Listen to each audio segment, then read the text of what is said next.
Selamat Hari Kemerdekaan untuk seluruh rakyat Indonesia, dari Sabang sampai Merauke dan dari Kepulauan Talaut sampai Pulau Rote. Dirgahayu Indonesia, merdeka! Tanpa kita sadari, banyak sekali fenomena-fenomena perubahan sosial yang terjadi, terutama di bangsa kita ini, Indonesia. Mulai dari nilai, norma, susunan kelembagaan, dan banyak sebagainya. Contohnya yang terjadi, yakni meningkatnya presentase wanita-wanita berkarir.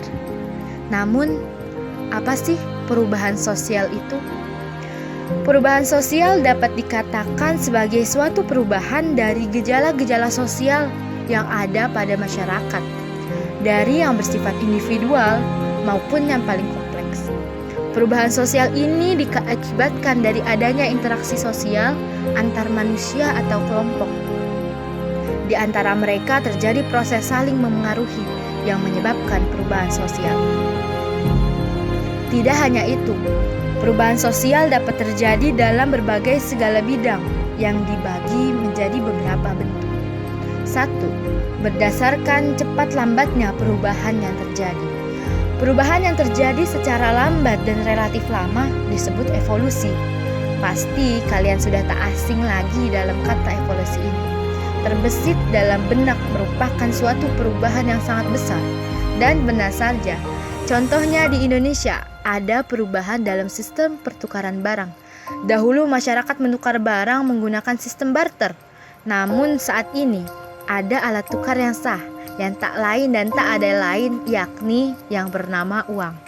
Dikarenakan teori evolusi beranggapan bahwa perubahan sosial terjadi secara lambat untuk waktu yang lama, dari peradaban sederhana menuju tahap peradaban yang lebih kompleks.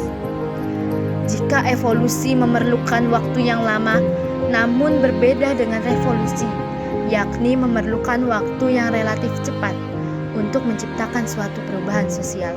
Contoh di Indonesia sendiri, ada proklamasi kemerdekaan Indonesia yang mengubah tatanan kenegaraan dan sistem pemerintah NKRI.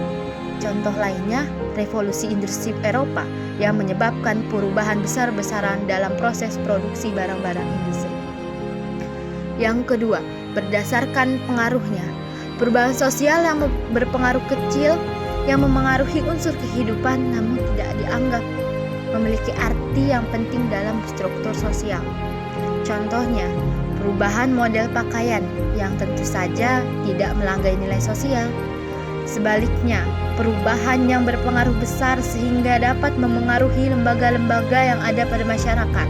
Misal, perubahan sistem pemerintah yang memengaruhi tatanan kenegaraan suatu bangsa.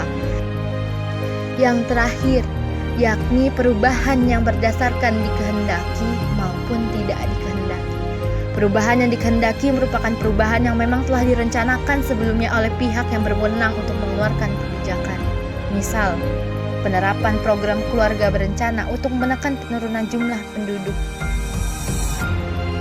Berbeda dengan perubahan yang tidak dikehendaki. Contohnya, adanya pembuatan jalan baru yang melalui suatu desa, maka sumber alam akan mudah dipasarkan ke kota, menyebabkan penduduk desa melakukan urbanisasi dan masuknya budaya kota, terutama yang bersifat negatif, seperti model yang dipaksakan, minuman keras, atau keinginan penduduk desa untuk memiliki barang mewah.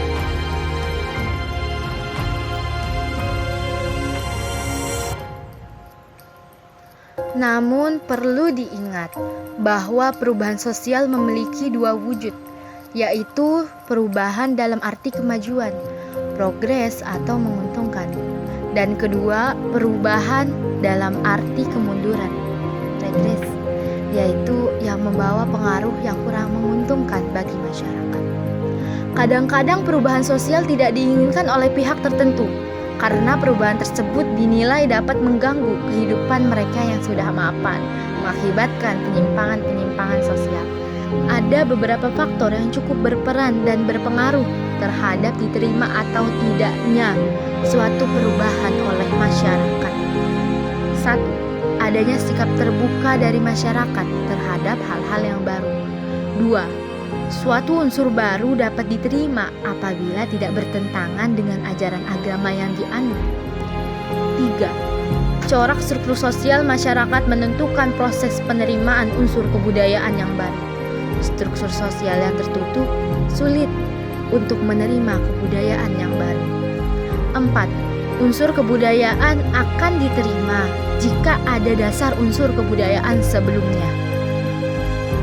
5. Unsur baru akan diterima jika terbukti kegunaannya. Demikianlah penjelasan perubahan sosial. Terima kasih sudah menyimak. Wassalamualaikum warahmatullahi wabarakatuh.